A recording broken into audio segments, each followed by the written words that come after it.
नमस्कार, मेरा नाम प्रवीण एलावत है। आप 90 डिग्री देख रहे हैं। साधु दास को लेकर 90 डिग्री ने एक मुहिम चलाई थी कि उस दिहाड़ी मजदूरी करने वाले एक धानक बिरादरी से आने वाले साधु दास का पैसा सतलोक आश्रम आखिर डकार क्यों रहा है, उसका पैसा आखिरकार वापस क्यों नहीं किया जा रहा है। अब साधु दास ने एक वीडियो हमें भेजी है जिसमें संत रविदास जयंती पर वो कुछ अन्य लोग बैठे हुए हैं समाज के, उनके साथ बातचीत वो कर रहे हैं और उसमें बता रहे हैं कि सतलोक आश्रम वाले कह रहे हैं कि आपका पैसा वापस कर देंगे, आप इस वीडियो को हटा दो। मैं अंधविश्वास में पड़ा था, लाखों रुपए लुटा दिए उनको। भैया आप पाठ लिखाओ 25,000 रुपए का 3100 की जोती है, तो मैं लाखों रुपए लुटा दिए। मेरे को जरूरत पड़ी जब मैंने पता चलिया, जैसे किसान भाई है, किसाना ने करोड़ों रुपया सामान दिए, धान अपने, मैं भी धान उनको पाइपा खातर गया था। चलो ठीक है, मजबूरी में उनका साथ देना चाहिए, तो मैं मेरा आपके ऊपर पड़ी जब मैंने पता चले, मेरा सारा ढूंढ पड़ गया। उन्होंने कौन दिया, बोले आपके पास बुलेट मोटरसाइकिल है, छोटा हाथी है। मैं कह रहा भाई किस्त भर के मैं मेरे ले आया हूँ और फिर थाना कमा के थाना दान दिया हूँ, तो मेरा दान वापस दे दो। ये मेरी वो 19 डिग्री चैनल है, वो भी आवाज़ उठा रखी है। तो कल के मेरे को फोन आने लग रहे, भाई तेरे पीछे दे देंगे, तू यहाँ वीडियो हटवा दे। मैं कहा या को नहीं हटवाऊँ भाई, मैं मेरे पीछे दे दो, मैंने थारी दरिया दिली की जरूरत को नहीं, मैंने मेरे पीछे वापिस दे दो। ठीक है, मैं लाखों रुपये लुटा, तो मैं कुएं अंधविश्वास में पड़ो ना भैया, पटना में बहुत फायदे है। ये इस बात का पुख्ता सबूत है कि सतलोक आश्रम इस मुद्दे पर कितना बौखलाया हुआ है। सतलोक आश्रम से ये मुद्दा ना तो बाहर निकालते बन रहा है ना निकलते हुए बन रहा है, लेकिन साधु दास की खुददारी देखिए। उसने ये कह दिया कि 90 डिग्री ने जो मुहिम चला रखी है वो बिल्कुल सच्ची मुहिम चला रखी है। आप मेरे जो हक का पैसा है, मुझे आप लोगों का एहसान नहीं चाहिए। आप लोगों ने जिस कदर टॉर्चर किया है, आपका एहसान नहीं चाहिए और मेरा पैसा है मुझे वापस लौटा दो। इस मुद्दे पर सतलोक आश्रम पूरी तरीके से बैकफुट पर नजर आता है। और आप सतलोक आश्रम के बारे में अगर आप रिसर्च करेंगे ना तो हैरान हो जाएंगे आप। अब जबकि एक सवाल मन में बार बार उठता है कि आप संत रामपाल जी महाराज का जिक्र अगर हरियाणा में कहीं पे करने लग जाते हैं, तो मैंने बहुत सारे लोग ऐसे देखे हैं वो बुरा भला कहने लग जाते हैं। अब जब उन आदमियों से आप पूछेंगे तो वो रीज़न जो बताएंगे ना, जो अनाप शनाप की बातें उस दरमियान आश्रम के बाबत मीडिया ने लिखी थी, उन चीज़ों का जिक्र हो जाता है। जो बैड एलिमेंट हथियार लेकर खड़े थे, जो 6 लोग मरे भी थे बरवाला कांड के दरमियान, उन चीज़ों का जिक्र है वो लोग कर लेते हैं और उन सभी चीज़ों को संत रामपाल जी महाराज से जोड़ देते हैं। उन आदमियों को ये नहीं पता कि संत रामपाल जी महाराज का दूर दूर तक इस तरह के बैड एलिमेंटों से कोई हाथ नहीं था। एक राष्ट्रीय समाज सेवा समिति जो संत रामपाल जी महाराज के भाई हैं महेंद्र दास, उन्होंने गठित की थी। संत रामपाल जी महाराज ने पूरी संगत के सामने ये कह दिया था कि ये समिति मेरी नहीं है। संत रामपाल जी महाराज को बरवाला के बाद जब गिरफ्तार किया गया था, मेडिकल के लिए पंचकुला हॉस्पिटल में लाया गया था, तब भी संत रामपाल जी महाराज से मीडिया ने पूछा था कि बाबा जी ये जो गुंडा तत्व है, बैड एलिमेंट है, ये जो गुंडागर्दी बाहर हुई है, ये आखिरकार कौन है। संत रामपाल जी महाराज ने पूरे देश के सामने ये कह दिया था, ये राष्ट्रीय सेवा समिति के लोग हैं, ये लोग मेरे नहीं हैं। आपके ऊपर इतने इल्जाम है सर, आपके ऊपर इतने इल्जाम झूठे कैसे हैं आपके ऊपर? आपके गुंडे इतने खड़े थे वहाँ पे, हजारों आदमी हरियाणा पुलिस से। मेरे नीचे राष्ट्रीय समाज सेवा समिति नहीं तो आपकी समिति है। अरे आपकी समिति है बाबा, आप अपने आप को संत कहते हैं, आप संत कहना लायक भी है। आप आपसे भी जवाब दीजिए, आपके वहाँ इतनी फोर्स, इतने गुंडे, इतने आर्मी खड़ी है हरियाणा पुलिस के ऊपर, आप लोगों के ऊपर आपने इतना बंदी बनाए रखा है। जितने लोग आपके आश्रम से निकले हैं वो सब कह रहे हैं कि उन्होंने आपको, आपके लोगों ने उनको बंदी बनाया हुआ था। नहीं रामपाल जी, आपके कह रहे हैं आप अपने आप को संत बुलाते हैं, सब झूठे हैं। यू आर गॉडमैन और कॉनमैन। और आपने जो जिस तरीके से मीडिया को टारगेट किया गया, हथियार को सब गॉडमैन और कॉनमैन रामपाल जी। और अगर आप राष्ट्रीय सेवा समिति का आप इतिहास देखेंगे, अगर उन आदमियों को देखेंगे जो इन्होंने इस ट्रस्ट को रजिस्टर करा रखा है इस नाम से, तो उसमें संत रामपाल जी महाराज के परिवार वाले लोग ही आपको नजर आएंगे। ये जो मैनेजमेंट है, ये जो राष्ट्रीय सेवा समिति है, इसका संत रामपाल जी महाराज से दूर दूर तक कोई संबंध नहीं है और उनका उनके परिवार से भी दूर दूर तक कोई संबंध नहीं है। जो हरकतें इन बैड एलिमेंटों ने की है, उनके नाम पर जेल में तो केवल संत रामपाल जी महाराज हैं। बहुत सारे लोगों पर यह देशद्रोह का मुकदमा लगा था। एक सवाल उठता है कि सभी लोग उस मुकदमों से बाहर आ गए, लेकिन आखिर संत रामपाल जी महाराज अकेले जेल में क्यों हैं? इनके पाप कर्मों को भोगते भोगते संत रामपाल जी महाराज को 11 साल हो चले हैं, वो जेल के अंदर हैं। लेकिन इन लोगों का देखिए आप, इन 11 साल में इन लोगों की आय देखिए, इन लोगों का स्टैंडर्ड ऑफ लिविंग देखिए, इन लोगों की गाड़ियां देखिए, इन लोगों के चमकते हुए चेहरों को देखिएगा। 11 साल पहले इनके चेहरे कैसे थे, आज किस तरह चमकते धमकते हैं इन लोगों के चेहरे। इन लोगों के घर देखिए किस तरह महलों की तरह इन्होंने धनान आश्रम में भी बना लिए हैं, हिसार में भी बना लिए हैं, अन्य जगह पर भी बना लिए हैं। 11 सालों में इन्होंने कौन सी मतलब लेफ्टिनेंट की नौकरी करके ये लोग इतना सारा पैसा है ये लोग लेके आए हैं। और जो आप दान दे रहे हो सतलोक आश्रम में, जो भी आप कर रहे हो, आप इस मैनेजमेंट, इस राष्ट्रीय सेवा समिति को कर रहे हो और इस समिति का संत रामपाल जी महाराज से दूर दूर तक कोई मतलब नहीं है। जो वीडियो कॉल में संत रामपाल जी महाराज ये कहते हैं कि ये मेरे उस पर हो रहा है, ये केवल संत रामपाल जी महाराज इसलिए कहते हैं कि जो संगत है वो कहीं ना कहीं वो रास्ता ना भटक जाए। संत रामपाल जी महाराज ने पंचकुला में कह दिया था मीडिया के सामने, ये बैड एलिमेंटों का मेरा दूर दूर तक कोई संबंध नहीं है। आज उनका परिवार संत रामपाल जी महाराज के नाम पे, किसान प्रोग्राम के नाम पे बड़ी बड़े साफे और पगड़ियां पहन रहा है, सम्मान करवा रहा है। लेकिन यही संत रामपाल जी महाराज के बेटे मीडिया को कहते थे कि हमारा सर शर्म से झुक गया है कि हम इसके बेटे हैं, ये हमारा पिता है। एक राशन कार्ड हम आपको दिखाने जा रहे हैं जिसमें संत रामपाल जी महाराज केवल अकेले हैं, किसी भी परिवार के सदस्य का नाम नहीं है। लेकिन आज संत रामपाल जी महाराज जब बाहर थे, इन परिवार के सदस्यों को इर्द गिर्द फटकने तक नहीं देते थे। अपने सत्संगों में उन्होंने कह दिया था, मुझे पता है मेरी जो संतानें हैं मेरी कितनी सेवा करने वाली थी। आज मेरे लाखों बेटा बेटियां मेरे एक इशारे पर खड़े रहते हैं। लेकिन आज अपने गुरु की आज्ञा को ना मानते हुए ये परिवार ने लोगों को राजनीति की भेंट भी चढ़ा दिया है। इन लोगों को वोटों में बेचने की भी कोशिश है इन लोगों ने कर दी है। और आप धनान आश्रम में कभी देखिएगा, इनकी बड़ी बड़ी फॉर्च्यूनर लग्जरी गाड़ियां हैं, वो सीधा आश्रम के अंदर जाती हैं। जो आम भगत हैं वो तो अगर खाली हाथ भी जा रहे हैं तो उनकी जेबों की तलाशी लिए बिना ये लोग अंदर जाने नहीं देते। आम भक्तों के साथ कैसा हो रहा है, लेकिन ये कैसे वीआईपी ट्रीटमेंट हैं सतलोक आश्रम वाले, भक्तों के दान के पैसे पर हैं वो ले रहे हैं। क्या कोई भी ट्रस्ट, कोई भी मैनेजमेंट, क्या इन्होंने कभी कोई एक पारदर्शिता तरीके से क्या कोई इलेक्शन इन्होंने कभी करवाया है कि आखिर यही लोग सालों से इस मैनेजमेंट पर काबिज क्यों हैं? पूरी तरीके से अब जब हमने वीडियो बनाई तो राष्ट्रीय समाज सेवा समिति की तरफ से एक वीडियोस आपने देखी होगी जिसमें वो ये कह रहे हैं कि हमारे आश्रमों के बारे में, ये इनकी निजी संपत्ति है। संत रामपाल जी महाराज के नाम पर आज तक कोई ईंट भी नहीं है कि उनके नाम पर कुछ हो। बरवाला में जब कांड हुआ, जो 25 से 27 करोड़ रुपए सरकार ने उगाई के लिए भेजा था, जो एक्शन वहां पर हुआ था, लेकिन जब उन्होंने देखा कि संत रामपाल जी महाराज के नाम पर तो एक ईंट भी यहां पर नहीं है, इन्हीं लोगों ने पुलिस के सामने, कोर्ट के सामने संत रामपाल जी महाराज के खिलाफ बयान है इन लोगों ने दे रखे हैं और आज ये लोग जेल से बाहर हैं। और देखिए जिसका गुरु जेल के अंदर है, ये देखिए मैनेजमेंट वाले क्या करवा रहे हैं। उन भक्तों को समझना चाहिए कि जिसका गुरु जेल की खड्डी पर सो रहा है, जिसका गुरु जेल में जमीन पर सो रहा है, उसके भक्तों के साथ किस तरह का खिलवाड़ किया जा रहा है। इन सतलोक आश्रम में बड़े बड़े वीआईपी लोग हैं वो आ रहे हैं, ढोल नगाड़े बजा रहे हैं, लड्डू हलवे और जलेबियां बनाई जा रही हैं। आप किसी को लड्डू खिलाइए तो हरियाणा के आम समाज में या कहीं भी लोग ये पूछते हैं कि किस बात की खुशी के लड्डू हैं खिलाए जा रहे हैं। लेकिन इस कदर भक्तों को अंधा कर दिया गया है कि उनका गुरु तो जेल में है, ये लोग मिठाइयाँ बांट रहे हैं, ये लोग लड्डू बांट रहे हैं, ये लोग धनाना आश्रम में ढोल नगाड़े बजा रहे हैं, किसान सम्मान समारोह के नाम पर वहाँ पर लड़कियां नचाई जा रही हैं, अलग अलग तरह के भौंडे गीत हैं वो प्रदर्शित किए जा रहे हैं जो कि संत रामपाल जी महाराज की विचारधारा से बिल्कुल इतर थे। अरे आप सिखों से ही सीख लीजिए।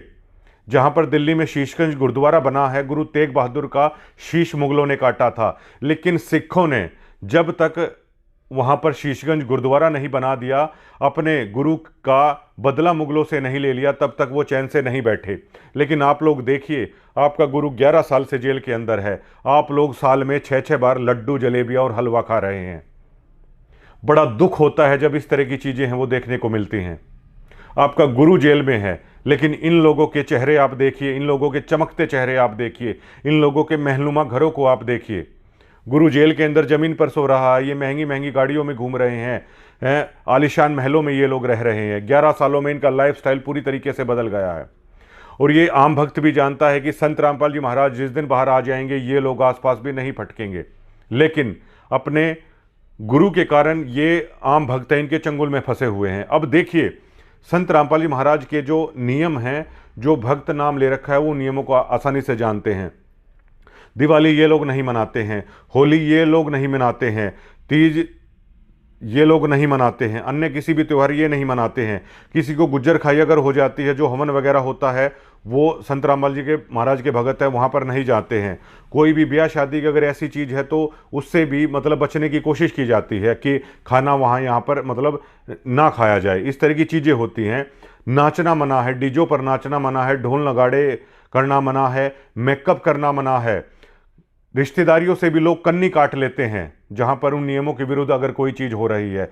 तो एक तरीके से आप देखेंगे तो संत रामपाल जी महाराज का भक्त है वो दुनिया से कट जाता है। मैं खुद इस बात का गवाह हूं। ऐसे ऐसे भक्त हैं कि उनकी बहन है उनसे बात नहीं करती हैं, ऐसे ऐसे भक्त हैं कि उनका भाई उनसे बात नहीं करता है। मैंने ऐसे ऐसे भगत हैं वो देखे हैं, उनके बेटे उनकी पत्नी उनको हर रोज़ ताने देती रहती हैं नियमों को लेकर कि आपने संत रामपाल जी महाराज का नाम क्यों ले रखा है। वो इस कदर दुनिया से कट जाते हैं, दुनिया से वो कट जाते हैं, फिर इस मैनेजमेंट की भीड़ चाल का वो हिस्सा बन जाते हैं। दुनिया से इस कदर कटे हुए हैं, ना उनका कोई मित्र है, ना उनकी कोई रिश्तेदारी है, ना उनका कोई समाज रहता है, और तो और उनका कोई गांव भी नहीं रहता। केवल और केवल उनके लिए रह जाते हैं संत रामपाल जी महाराज। इसी चीज़ का ये लोग फ़ायदा उठाते हैं। इसी चीज़ के कारण संत रामपाल जी महाराज का एक नियम ये भी है कि अपने गुरु के सिवा और किसी को नहीं मानना है। लेकिन ये जो इनके परिवार वाले हैं धनाना आश्रम में, उनके घरों के बाहर भक्त हैं वो ड्यूटी देते हैं, इनके चौकीदार बनकर खड़े रहते हैं इनके परिवार के लोगों के। जहां ये मैनेजमेंट कहती है वहां पर चले जाते हैं, जहां पर झाड़ू लगाने के लिए लोग कह देते हैं वहां पर वो लगाने लग जाते हैं। समाज से कट गए, गांव से कट गए, रिश्तेदारी से कट गए, मित्र यारों प्यारों से कट गए, समाज में हर चीज़ से कट गए। इसी चीज़ से फिर ये लोग भेड़ चाल में शामिल कर लेते हैं। और अगर मेरे आप जैसा अगर कोई आदमी आवाज़ उठाने की कोशिश करता है तो इनके नाम पे एक कंप्यूटराइज पीला पर्चा है वो लोग निकाल देते हैं, ताकि दोबारा इस तरह की बगावत करने की कोई कोशिश ना कर सके, इस तरह कोई बागी है वो ना हो पाए। सतलोक आश्रम से जुड़े हुए हर व्यक्ति को ये बात है कि ये जो मैनेजमेंट है, ये जो समितियां बना रखी हैं, इसका संत रामपाल जी महाराज से दूर दूर तक कोई भी संबंध नहीं है। लेकिन इन नौसिखियों ने, इन नकली एक्टरों ने संत रामपाल जी महाराज को इतना बदनाम कर दिया है, इतना बदनाम कर दिया है कि आम समाज में जाकर भी आप अपने गुरु की अगर अच्छाइयाँ बताने की कोशिश करते हैं तो लोग गाली देने लग जाते हैं संत रामपाल जी महाराज के नाम पे। ये बैड एलिमेंट इस चीज़ के सारे कसूरवार हैं, जिन्होंने 11 साल हो गए हैं गुरु को अंदर इन लोगों ने डलवा रखा है। भक्तों का गुरु अंदर बैठा हुआ है, वो जेल की खड्डियों पर सो रहा है।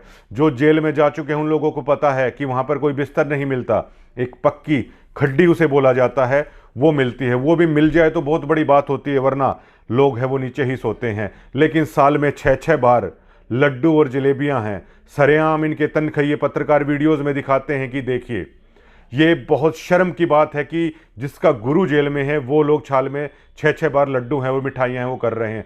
जिंदा गुरु के ऊपर फूल बरसाए जा रहे हैं, ढोल नगाड़े बजाए जा रहे हैं, डांस किए जा रहे हैं, और कोई कुछ बोलने तक को तैयार नहीं है। पैसे खाए जा रहे हैं, भक्तों के दान का पैसा खाया जा रहा है, और कोई एक गरीब आदमी वो ये बोल देता है कि मेरा पैसा वापस करो, उस तक को देने का इनका मतलब वो नहीं है, और दावे किए जाते हैं। ये जो सब इन लोगों ने किया है, ये 1000 करोड़ रुपए बांटे हैं या 2000 करोड़ रुपए बांटे हैं, ग्राउंड पे इनका टोटल फेलियर दिखाता है। 1000 करोड़ रुपए लगाने के बाद 500 लोग ये नहीं जोड़ पाए हैं संत रामपाल जी महाराज के सिद्धांतों से, संत रामपाल जी महाराज की शिक्षाओं से। ये सबसे बड़ा टोटली फेलियर इस मैनेजमेंट का है। और इस मैनेजमेंट को जो भी आप पैसा दे रहे हो वो आप संत रामपाल जी महाराज को नहीं दे रहे हो, क्योंकि उन्होंने डिनाई कर दिया है, ये समितियां उनके नाम की नहीं हैं। और संत रामपाल जी महाराज कहते हैं कुपात्रों के हाथ में दी हुई चीज़ है वो कभी नहीं फलेगी। इसलिए अब जो संत रामपाल जी महाराज की शिक्षाओं पर चलते हैं, उनकी सच्ची भक्ति करते हैं, वो लोग अपने गुरु के बाहर आने का बड़ी शिद्दत के साथ इंतज़ार कर रहे हैं। जो भी दान का पैसा उन्हें देना होता है वो अपने घर पर ही संत रामपाल जी महाराज के नाम का संकल्प करके है वो रख लेते हैं, और वो संकल्प कर लेते हैं कि गुरु महाराज जब कभी आप बाहर आओगे ये दान का पैसा तब हम आपको देंगे। और मुझे पुराने भक्तों ने बताया है कि संत रामपाल जी महाराज अपने हाथ में दान का पैसा लेते थे, मतलब पहले वो पैसे को छूते थे उसके बाद वो वहाँ पर रखवाते थे। इसका सीधा सा मतलब ये था कि उस गुरु ने आपका दान का पैसा स्वीकार कर लिया है। लेकिन आज जो ये कर रहे हैं वो पैसा भी उस गुरु के दे तो रहे हैं भगत, लेकिन वो पैसा इस मैनेजमेंट के नाम पे जा रहा है। आप लोग सवाल क्यों नहीं उठाते? ये लोग फिर इलेक्शन क्यों नहीं करते हैं? सालों से यही लोग आखिरकार उस संस्था पर काबिज क्यों हैं? कल जो 2-3 भक्त हैं कल टूट गए हैं इन लोगों के, जो सच्चाई इन लोगों की सामने आई है। लगातार भक्त हैं इनसे टूटते जा रहे हैं, और ये लोग बड़े बड़े दावे करने की कोशिश करते हैं। इन्होंने एक भांग पिलाने की एक ऐसी कोशिश कर दी है, झूठे धर्म के नाम पर एक ऐसा नशा इन भक्तों को करवाने की इन्होंने कोशिश कर दी है। कुछ भी करने का प्रयास है ये लोग करते हैं। इनकी वीडियोस को आप देखिएगा, इतने लड्डू बन गए, इतनी जलेबी बन गई, यहाँ आने के बाद फला आदमी ने ये कह दिया, वो कह दिया, वो कह दिया। लेकिन अभी तक आम लोग संत रामपाल जी महाराज को लेकर नेगेटिव इसलिए सोच रहे हैं क्योंकि जो इनकी कुकर्म थे, जो इनके कुकर्म थे, वो इनका पीछा छोड़ने का नाम नहीं ले रहे हैं। मैं इस बात का पुख्ता गवाह हूं। गिरावड़ में संत रामपाल जी महाराज वीडियो कॉल पर आए हुए थे जब यहां पर सम्मान समारोह था। संत रामपाल जी महाराज से सरपंच बात कर रहे थे, तो संत रामपाल जी महाराज ने कभी भी इन सम्मान समारोह की परमिशन नहीं दी है। इस बात का तो गवाह मैं खुद हूं। संत रामपाल जी महाराज ने उन लोगों को कहा कि मेरे पास लोग ये परमिशन लेने के लिए आए कि हम सम्मान समारोह करना चाहते हैं। संत रामपाल जी महाराज ने वीडियो कॉल के दरमियान बताया, मैंने उन लोगों को कहा जब आप लोग मुझे गालियां देते थे तब मुझसे नहीं पूछा था, अब आप लोग मुझसे क्यों पूछ रहे हैं? मतलब जो आपको करना है वो आप करिए। आप लड़कियां नचाइए, दान का जो पैसा है भक्तों का इन कार्यक्रमों पर वो उड़ाइए, स्टेजों से कुछ भी अमर्यादित भाषा कीजिए, पॉलिटिकल लोगों को बुलाइए, भक्तों से आप जयकारे लगवाइए, उनके नाम के हाथ उठवाइए, कुछ भी आप कीजिए। संत रामपाल जी महाराज, मैं इस बात का गवाह हूं, संत रामपाल जी महाराज ने कह दिया कि उनसे ना पूछा जाए कुछ भी इस बारे में। और ये लोग इस कदर भक्तों के साथ ठगी करते हैं। ये लोग दावा करवाने की कोशिश करते हैं कि महाराज जी ऐसा कर रहे हैं, महाराज जी वैसा कर रहे हैं। महाराज जी ने इन लोगों को साफ साफ बोल रखा है कि जैसा आपका मन करे आप करिए। मतलब गुरु को जो ज्ञान देना था उसने दे दिया, अब जैसा इन लोगों को अच्छा लगता है वो लोग वैसा करिए। 11 साल से जिसका गुरु जेल में हो, क्या उस लोगों के भक्त के गले से भी वो लड्डू आखिरकार कैसे उतर जाते हैं? ये सबसे बड़ा सवाल है। ये हम लोगों को कब पता चला? ये हम लोगों को भी तब पता चला, हम भी लोग इसी भेड़ चाल का हिस्सा बन गए थे। हम लोगों को यह एहसास तब हुआ जब इसके इन लोगों के पंजे से हम छूटे। वो नशा उतरा जिस कदर इन लोगों ने बांध रखा था। लोग अपने घर का काम नहीं कर पाते। ये कहीं भी कभी भी रात को सेवा के नाम पर कुछ भी ड्यूटियां लगा देते हैं। लोग अपनी बच्चे पढ़ाई नहीं कर पाते, लोग अपने घर को नहीं संभाल पाती महिलाएं। लेकिन इन महाशयों को इनके घर की चौकीदारी है वो कर देनी चाहिए। अनारो माई के घर के आगे ड्यूटी लगा दो। क्यों भाई? आखिरकार उनके गुलाम हो गए क्या ये भक्त? अपने गुरुदेव के लिए, अपने गुरुदेव का शिष्य है, उनके लिए तो ड्यूटी भी करे। इनके घरों के आगे ड्यूटी क्यों करे? अब धनाना में इनका घर बन रहा है, इनके परिवार वालों का आदेश दे दिया गया ग्रुपों में डालकर कि गुरुजी का घर बन रहा है, वहां पे आके मजदूरी करिए। लोग जा जाके वहां पर मजदूरी कर रहे हैं, फ्री में मजदूर तैयार किए जा रहे हैं। आश्रमों में भक्तों का खून निकाला जा रहा है, आश्रम में भक्तों का पैसा ऐंठा जा रहा है, कभी ज्योतियों के नाम पर, कभी पाठ के नाम पर। कभी कभी भक्तों को कह दिया जाता है कि तुम्हारा नाम खंड हो रखा है। इन लोगों का आखिरकार कभी नाम खंड क्यों नहीं होता? ये लोग लग्जरी लाइफस्टाइल देख रहे हैं। 11 साल से पहले इनकी माली हालत देख लीजिए, आज इनकी हालत देख लीजिए। क्या कुछ इन लोगों ने ऐसा कर दिया। पहले इन्हें शर्म आती थी कि ये हमारा बाप है, आज लोग देखिए उसी बाप के नाम से ये लोग साफे पहन रहे हैं और पगड़ियाँ बांध रहे हैं। कम से कम एक बार वीरेंद्र को आकर स्टेज पर ये तो कह देना चाहिए कि मैं अपने बयान वापस लेता हूं, जिसमें मैं शर्मिंदा था कि मेरे बाप का नाम संत रामपाल जी महाराज है। इसके कुकर्मों के कारण मैं शर्मिंदा हो गया था, मैं समाज में बैठने लायक नहीं रहा। लेकिन कम से कम आगे अब जो जानकारी मिल रही है कि सातरोड खाप में हो सकता है ये कार्यक्रम और करवाने की बातचीत शायद कुछ चल रही है, तो सातरोड खाप में कम से कम संत रामपाल जी महाराज का बड़ा बेटा खड़ा होकर ये तो कह सकता है कि मुझे अपने पिता पर गर्व है। कम से कम वो बयान तो ये समाज के सामने लेके आए और कम से कम ये गलती तो माने कि संत रामपाल जी महाराज का आदेश नहीं था कमांडो बनाने के लिए। संत रामपाल जी महाराज का आदेश नहीं था कि बंदूक लेके खड़े हो जाओ। संत रामपाल जी महाराज का आदेश नहीं था बच्चे और महिलाओं को आप लोग आगे खड़ा कर दो। संत रामपाल जी महाराज का आदेश नहीं था कि हमें कोर्ट पर नहीं जाना है। और आश्रम का हर व्यक्ति जानता है कि गुरु को जेल में डलवाने वाले आखिर लोग कौन हैं, किस गलतियों के कारण है। और कम से कम आप इतना तो सोच लीजिए, जिसका बाप जेल में हो क्या उस जगह पर ढोल नगाड़े कोई बजवाएगा? जिसका बाप जेल में हो, जिसका गुरु जेल में हो, क्या वो लड्डू और बधाइयाँ बांटते फिरेंगे? साल में 6-6 बार लड्डू जलेबियाँ वो बांटते हुए फिरेंगे? अरे आप सिखों से सीख लीजिए, उनके गुरुओं ने कितना बलिदान दे दिया, लेकिन वो कभी भूले नहीं, अपने गुरु का मान रखा जब तक उस चीज़ का उन्होंने बदला ना ले लिया। आप लोग हरियाणा की सोसाइटी के सामने आके गलती मानिए कि ये समिति संत रामपाल जी महाराज की नहीं है। ये जो सभी चीज़ें हुई, जो भी ये बैड एलिमेंटों की हरकतें हुई, ये संत रामपाल जी महाराज का आदेश नहीं था। हमारा गुरु ऐसा नहीं है। आम भक्त जब लोगों के बीच में बैठते हैं तो वो ये कहते हैं कि हमारे गुरु ऐसे नहीं है, लेकिन अब लोग कैसे माने? लोगों ने देखा है इन बैड एलिमेंटों को हथियार लिए हुए। लोगों ने उन चीज़ों को देखा है कि कैसे इन लोगों ने खर्क में किया, कैसे ये गुंडा तथा अपनी गाड़ियों के अंदर बेसबॉल के बीटे रखे, खरगांव में इन लोगों ने हमला किया, कैसे शब्दों का इस्तेमाल ये लोग उन वीडियोस में कर रहे हैं, कैसे ज़बरदस्ती ये लोग थोपने की कोशिश कर रहे हैं कि ऐसे जयकारे लगाओ। तो लोग कह रहे हैं कि चलिए मान लिया आपके गुरु ऐसे नहीं है, लेकिन ये जो जुड़े हुए जो लोग हैं फिर ये ऐसी हरकतें क्यों कर रहे हैं? ये आखिरकार कब गलती मानेंगे अपने इन कुकर्मों की? बस हरियाणा यही चाहता है कि जो कुकर्म इन्होंने किए हैं वो ये करें। और कम से कम आप लोगों को भी सोचना चाहिए, जिसका गुरु जेल में लेटा हुआ है, कम से कम आपको लड्डू नहीं बांटने चाहिए, कम से कम उस सामान में ये लड़कियां नहीं नचानी चाहिए, और कम से कम आपको ये बड़े बड़े साफे और ये पगड़ियां पहनने का अधिकार आपने किसने दे दिया? आपका गुरु जेल में है, आप बड़े बड़े ये सम्मान लेने की कोशिश कर रहे हैं। आप लोगों की बुद्धि का स्तर, मतलब आप लोगों को आखिरकार हो क्या गया है, और उन आम भक्तों को आखिरकार हो क्या गया है, ये सबसे बड़ा सवाल खड़ा हो रहा है। समाज से बिकट गए, वहाँ गए तो इस मैनेजमेंट ने ठग लिया, और इस मैनेजमेंट के चंगुल से निकलें तो ये डरा दिया जाता है कि पीला पर्चा निकल जाएगा। हम लोगों ने हिम्मत की, क्या मेरे पास ये नहीं था कि हम लोग बातचीत कर लें महाराज जी से या वो कर लें? अरे हमने उनकी चीज़ों को सीख लिया, हमें भरोसा हो गया। और हमारे तो भैया जब तक किसी का गुरु जेल में होता है ना, तो हमारे गले से तो ये लड्डू और ये मिठाइयाँ कभी उतरने वाली है नहीं। हमने तो मना कर दिया साफ साफ। आप लोगों को मुबारक हो, ये जो मैनेजमेंट का, इनके समिति का जो खेल है, आप लोग खेलते रहिए और आप लोग इनका हिस्सा बेशक से बनते रहिए। शुक्रिया।